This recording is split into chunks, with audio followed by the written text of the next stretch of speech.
Well, good evening. Derby Jack here. I'm on a break. I'm weaning my new helper. He's been there 3 days. He knows what he needs to know. He's got my phone number. All he's got to do is let me know. Been checking in on him. Everything seems to be good. Now I just got to go back tonight and teach him how to close. I'm a damn good trainer. But I'm only as good as the people who retain the information. He happens to have, he's a big kid, he's got a big guy, he's got a big head. Our hats don't even fit his head. That's how, so he may have something up there, he's a big guy. So anyway, young guy, I like him. He retains the information. A lot of the young kids out there don't have anything. They got silly putty up there. They don't know how to retain information. But anyway. So that's done. As you see, I got my new glasses. Good God. Anyway, I can see this is the one that's degenerative. This is the one with the cataract. So everything is okay now. I can read. But when I look far, it's still got a little slight double. They told me it's going to go. I mean, it's just until I get the operation, it's go. Can't get the operation. I don't know if I can get $4,000 an eye. I don't know, man. It's just, Anyway, 1 second. Oh, okay.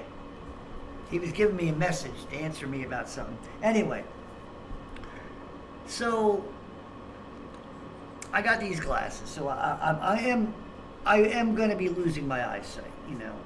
Hey, you know what? I put it this way. 1 sec. Sorry again. Anyway. So I'm sorry. I think he'll leave me alone now. All right. So yes, I will be eventually losing my eyesight, and if that happens, so be it. I figure it this way: God's got my back. If it were to come to that, there's a reason. Maybe there'll be a miraculous healing. Maybe my faith is held on by my believing that I'll be healed. And even if I am not healed and I eventually die unhealed in any of my ailments, I still went to my grave, or I died in faith. That's all there is to it. You die in faith. I mean, if I died or allowed my old man's ways, the temptations, the urges, that's how you put away the old man. Get away from all that and learn to fight it, and learn not to let the demons put it in front of you. Learn not to fall prey to it. All those dirty little things the human, the monkey, the beast gravitates to. You must stay strong in the spirit. So, faith, to believe. I hold on in my life to my faith, to believe. It's the same as when you understand the next level of understanding the Bible. There's different levels of understanding. It's reading. It's understanding the culture. It's understanding the cultural people. It's understanding human nature. It's understanding the psychology of humanity. It's understanding the darkness that they dealt with. There's levels. Now the level is understanding their faith. They had the Messiah with them in their time. The miracles were truly happening, okay, from this one. Now, you have fake people You have all these TV ministers with money getting thrown at them. I'm not talking about pony shows. I'm not talking about Barnum and Bailey Circus. I'm talking about, at that time, the motivation that even when John the Baptist, people would go into the wilderness. They'd travel for miles from different towns just to get John the Baptist according to the scriptures that they were reading. Okay? Not they, but what they were being taught. That they knew that John, they thought that John, but John was what? The messenger, the foreteller. The before he, the Christ, who will come, what? And who did come? To baptize them in blood, as he was baptizing the people in water. Thing of it is, they believed. We're going to go take a bath. Well, John, he's over 20 miles away. Yeah, but we're still going to go. Why don't you take a bath? No, we're going to have him dump us. Because they had a faith. And when he sat there and said, just imagine the people there when Jesus came. Imagine their faith. Jesus comes and he tells, and John, like, baptize. No, he says, no, you baptize me. Right then and there, the miracle, the Father bringing down the Spirit. See, Jesus knew, but Jesus wasn't quite ready yet. He had to have that special ingredients given into him, which was the Father's Holy Spirit. What we call Christ. But he had the faith. See, faith is everything. They had it. Imagine those people when Jesus, and then when he was healing people, they were there, seeing him heal. They had faith. When Barnabas, he was like Bartholomew. You know, his daughter had died, and the musicians. I'm telling, I'm watching the Chosen, and it's all coming because this is biblical though. And Jesus, but I'm getting that visual by watching certain key, beautiful little episodes that they really mastered on in the area of biblical. Some things are a little different because of the culture, but anyway. So anyway, I thought he's all, Jesus. He probably, they just seen the woman who touched Jesus just be healed from an issue of blood, and then he said, my daughter, and Jesus like, well, she's only sleeping. No, please. He's begging, please. So Jesus goes, and Bartholomew, the guy is playing his part. It would have been him. Him and his wife are just holding one another. Their daughter is dead, and there's musicians in there that they hired, gave him some, whatever, and Dionysus or whatever, and they're and Jesus says, no, you're unbelievers, get out, Well, we repent. No, get out. She's not dead, she's asleep. Get out. And only Bartholomew, and he's still sitting there, and his faith, you could see it in his eyes and his face. I mean, it was beautiful. And he's sitting there, and Jesus looks down. He says, I forgot the daughter's name, and he says, arise, wake up. She opens her eyes, and he says, he shoves her to the mother, and he says, she's hungry. Go get her something to eat. And Bartholomew he's just shaking. He's got a smile on his face and tears down his eyes. Faith. And Jesus says, it was your faith that she was alive.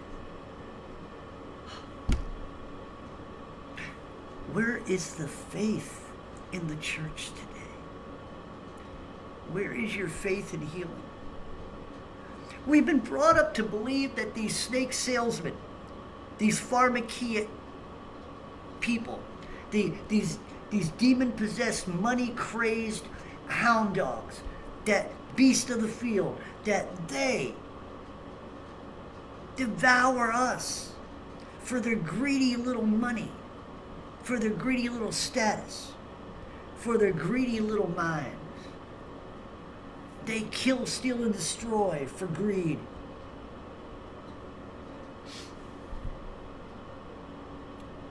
And for those who go to church, they have been, their minds, their hearts have been stolen.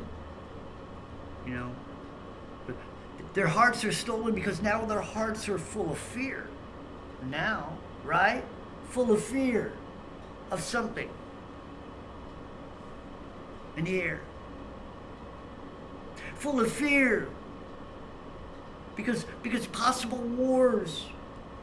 Full of fear because they've manufactured a debt ceiling that America could fall and falter and be overrun by a bunch of Chinese who own it, you know, but there's no faith in the church. We should be at the heels of Jesus, praying for healing for our ailments, but no, we're waiting for our subscriptions to be filled. We've been filling them for a long time, and we still ain't healed.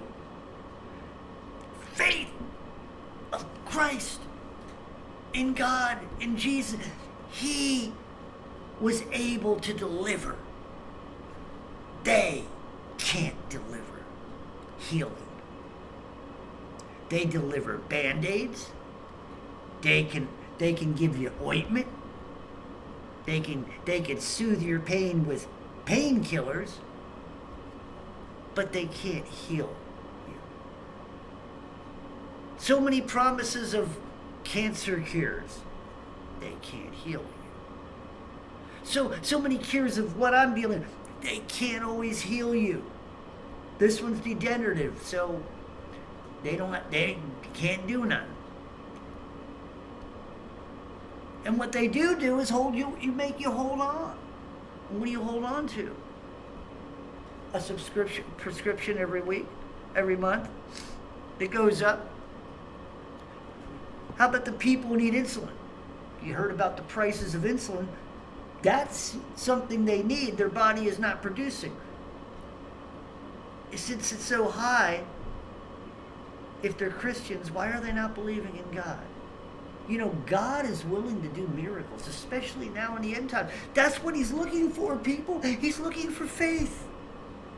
Maybe that's why God is stringing this out. He's waiting for faithful people to come to Him. He's waiting for your faith to grow.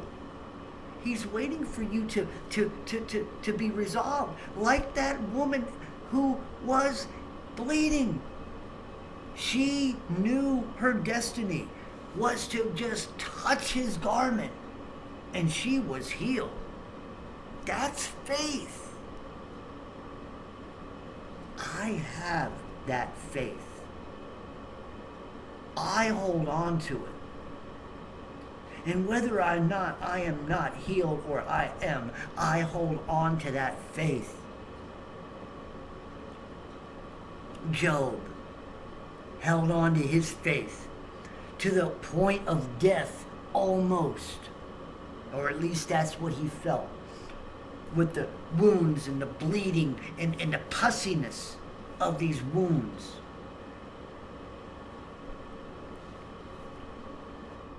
And loss of his family and his fortune. He had faith. He was healed. And everything was even tenfold higher and more than he had before. More happier than he ever was before. Everything was given and even more because of his faith. You want to be healed? I want to be healed. Grasp hold of his garment. Grasp hold of the knowledge and wisdom of the Holy Spirit, of He, the Christ. Be not ashamed and be willing to believe, because healing is coming. Healing is coming. Restoration is just around the corner. You just have to believe, and you have to go around the corner to see it. Most people don't go around the corner because they don't believe. There's nothing there for them. They can't walk that extra mile. They can't believe that extra bit of faith. They just don't have it in them. And I'm noticing a whole lot of lines on my face I've never seen before. That's anyway. So this is my message to y'all. Where's your faith? Where is your belief? How strong is that faith? How large is that faith? How magnified is it? Remember, the faith of a mustard seed. That's the beginning. But now we need a boulder. Turn that mustard seed into a boulder. You can. All you gotta do is release your Holy Spirit, man. Let that ego, let you take a break. Take a break, go lay down. Let the Holy Spirit take over for a while. I do it all the time. But anyway, I'm going to still break here. I needed to do this for you. Didn't know I was going to go into all this. See, this is the Holy Spirit. I have my faith, I go on, and I let the Spirit go. I didn't plan on doing a teaching. Oh, forgive me, I'm sorry. I didn't mean to take your time. But anyway, I love y'all. Derby Jack out. See y'all on the other side.